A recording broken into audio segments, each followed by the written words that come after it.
What's poppin'? We got the house history class, man. Happy Corona break to y'all. You know what it is. Go ahead, like and subscribe to the channel. This is where you finna learn about the history. You feel me? Tune in. Straight like that.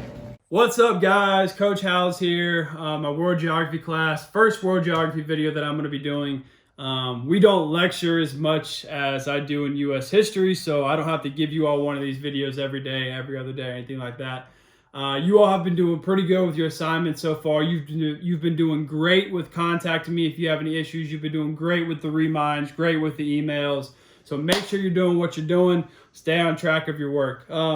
This lecture and for this unit, we are starting with migration. So today, I'm going to talk to you about the basics of migration and the 3 causes of migration in the world. So it's going to be kind of interesting stuff because migration is an issue right now, especially dealing with the virus of where do we let people come in from, how many people do we let come in, what's our screening process, all of that stuff. So migration, I'm just going to be going in order of the PowerPoint.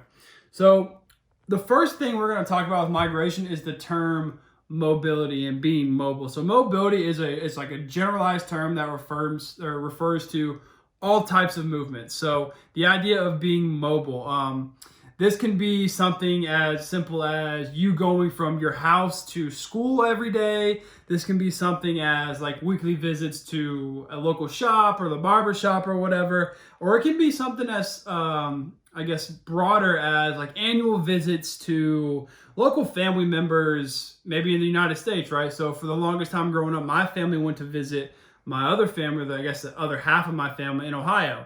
We would do that every Christmas. So that became kind of a tradition. That is a term of mobility. But again, a mobility is the most generalized term that refers to all types of movement. So when talking about short-term and short-term repetitive acts, that's going to be known as something as circulation. So an example of circulation, and it's an example on your PowerPoint here, is talking about college students. So many of you may have siblings that are in college, or siblings that were in college, or maybe siblings that have a job outside of where you live. All right. So the best example for this is college students coming home for breaks. So if a college student was, like, let's say they have spring break or summer break or fall break, let's use winter break for this example. For college students who have a winter break, they may return home from their college. That is a short-term movement, right? Because they're going to stay for the holidays, they'll stay for a couple of weeks, and then they will return to their college. So that is known as circulation, and that is a very, very short-term movement. Now, a permanent move to a new location, that is known as migration. So in this unit, a lot of people get migration and mobility mixed up. So mobility is just the act of you moving around. Migration is the act of you permanently moving to another place. That's not me moving to Ohio for, 3 months and then coming back and then continue that process. That is me getting all my stuff and moving to France to settle and to be in France, like permanently. Like, I'm not coming back. I may come back for like a week or something, but I live in France. That is migration, right? And there's going to be 2 types of migration that we need to focus on. The first one is going to be immigrants. So with an E, I pronunciate the E so that way you can get a big understanding. So you have immigrants and you have immigrants. Okay, so immigrants, the best way to remember immigrants in comparison to immigrants. Immigrants, the E, or I guess the E this way, that stands for exit. Like, these people are exiting your country. So if you're talking about the amount of people that are leaving the United States on a yearly basis, these are immigrants, excuse me. Immigrants are the people that are coming into, so the I for I for come into the United States. These are people that are coming into the United States. Now, the differences between these two, meaning the difference in, let's talk about numbers. So there's going to be a term out there called net migration. So net migration is going to be the difference between the amount of people leaving and the amount of people entering.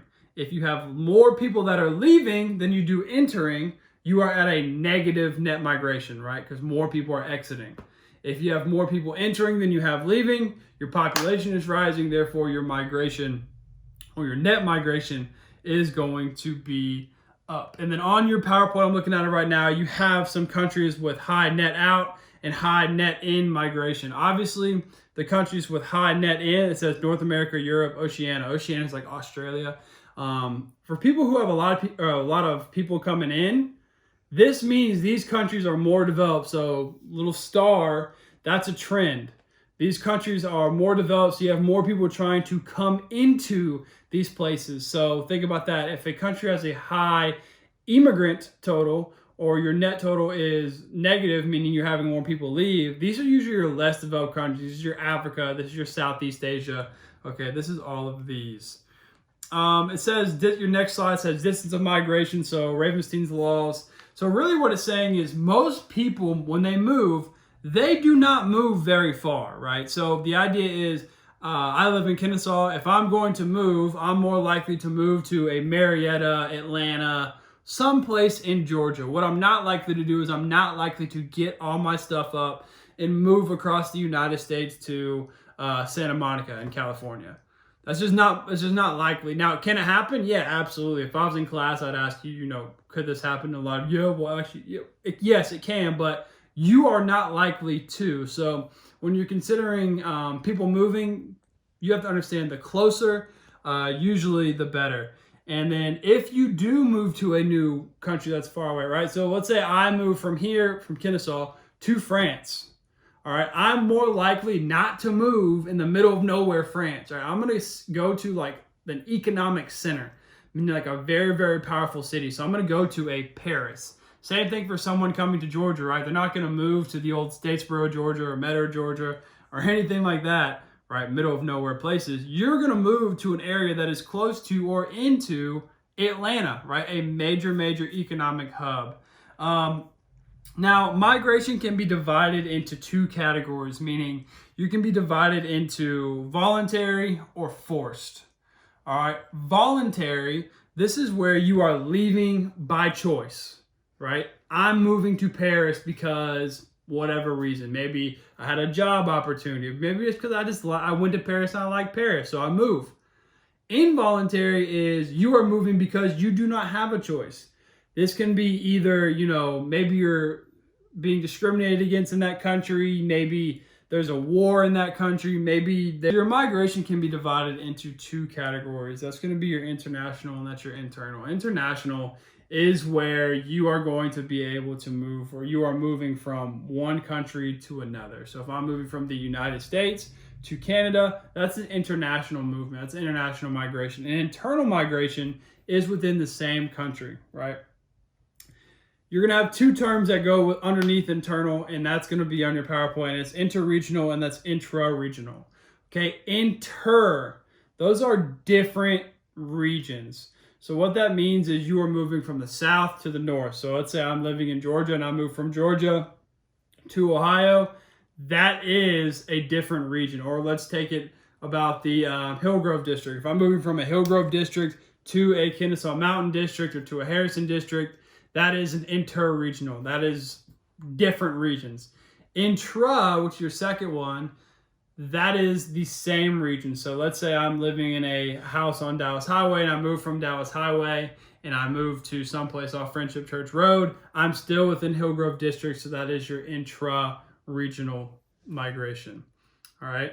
And then before I get to the last thing, I just want to remind you all, I'm actually going to stop lecturing right there. I just want to remind you all to make sure you have done your map. If some of you have emailed me and saying you can't download the map, my printer's not working, I would go to Google, I would take a screenshot. I would kind of analyze the things that we are looking at based off your map key, even if you can't do it. Remember, all your work is not just going to go away. When we return to school, you're going to have to turn all that stuff in. Second, I'd make sure your vocab is done and you're staying on top of that. And then third, if you would like to do some sort of guided notes or something like that, all that is on the blog. So make sure you're doing what you're supposed to be doing when it comes to the blog. Don't know how long we're going to be out of school, so I'll probably be lecturing to you all again. So make sure you are staying safe, you're practicing your social distancing, and I'll talk to you all later. Thanks for watching History with Howells. Don't forget to like, comment, and subscribe.